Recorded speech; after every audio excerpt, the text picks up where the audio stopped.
کے بس ختم کرنے لگا ہوں بات، مگر بڑی قابل توجہ باتیں. حضور نبی کریم صلی اللہ تعالیٰ علیہ وسلم کو اللہ تعالیٰ نے بے شمار تحائف عطا فرمائے. آپ نے وہ تمام تحائف اپنی خدمت میں تقسیم فرما دیے بڑی فراخی کے ساتھ، مگر ان میں سے دو تحفے خصوصی طور پر عثمان غنی کو عطا فرمائے. ایک حیا اور ایک سخاوت. حیا کیا ہے؟ حیا کیا ہے؟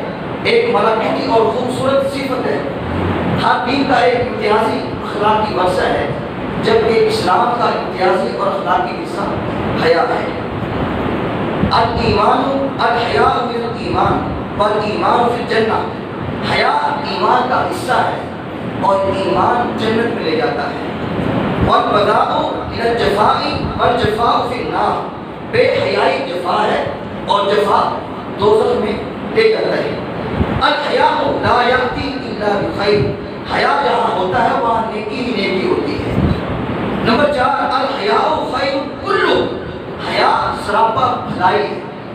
اب ان احادیث کی روشنی میں معلوم ہوا حیا ایک خوبصورت صفت ہے جو رب کو بھی پسند ہے، اس کے پیارے محبوب صلی اللہ علیہ وآلہ وسلم کو بھی پسند ہے اور حصول جنت کا سبب بھی ہے.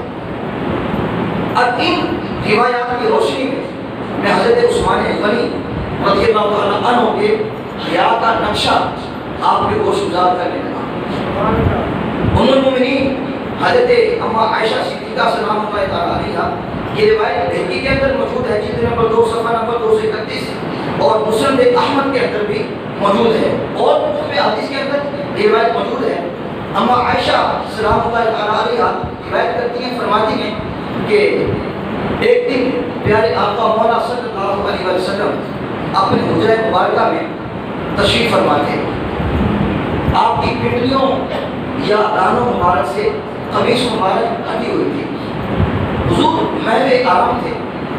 حضرت ابو بکر صدیق نے آگے دستک دی، اندر آنے کی اجازت طلب کی، فرمایا آنے دو. حضور اسی طرح آرام فرما رہے. پھر حضرت عمر نے آگے دستک دی، اندر آنے کی اجازت طلب کی، اجازت مل گئی. حضور اسی طرح محو آرام رہے. نمبر 3 پہ داماد رسول عثمان ذو النورین رضی اللہ تعالیٰ عنہ آئے، دستک دی، اندر آنے کی اجازت طلب کی، اجازت مل گئی، مگر حضور سیدھے ہو کے بیٹھ گئے. حضور نے اپنے کپڑے مبارک ٹھیک فرما لیے. جب یہ صحابہ ثلاثہ اپنا مدعا بیان کر کے چلے گئے تو اما عائشہ نے بڑے باادب انداز میں عرض کیا، یا رسول اللہ فدا کا ابی و امی، یا رسول اللہ میرے ماں باپ آپ پر قربان ہوں. میرے ابا جی آئے، آپ اسی طرح بیٹھے رہے. عمر فاروق آئے، آپ اسی طرح بیٹھے رہے. عثمان غنی آئے، آپ فوراً سیدھے ہو گئے. اس میں کیا حکمت ہے؟ حضور مسکرائے، فرمایا عائشہ کیا میں اس شخص کا حیا نہ کروں جس سے اللہ کے فرشتے بھی حیا کرتے ہیں؟ کیا میں اس شخص کا حیا نہ کروں جس سے فرشتے بھی حیا کرتے ہیں؟ عثمان غنی کے حیا کا عالم یہ تھا، جب آپ غسل خانے کے اندر غسل فرماتے تھے تو تہبند باندھ کر بھی نہاتے تھے. یہ آپ کے حیا کا عالم ہے. اور حضرت ابو نعیم سے روایت ہے، حضور نے فرمایا عثمان احیا امتی واکرمھا. حضرت عثمان میری امت میں سب سے زیادہ با حیا اور سب سے زیادہ معزز ہے. میری امت میں سب سے زیادہ با حیا بھی ہے اور سب سے معزز بھی ہے. اور آگے فرمایا ان فی هذه الامه بعد نبیھا حیاء عثمان. اس امت میں اس کے نبی کے بعد جو سب سے زیادہ با حیا ہے وہ عثمان غنی ہے. اللہ اکبر. یہ عثمان غنی کے حیا کا عالم ہے. یہی عفت و پاک دامنی تھی.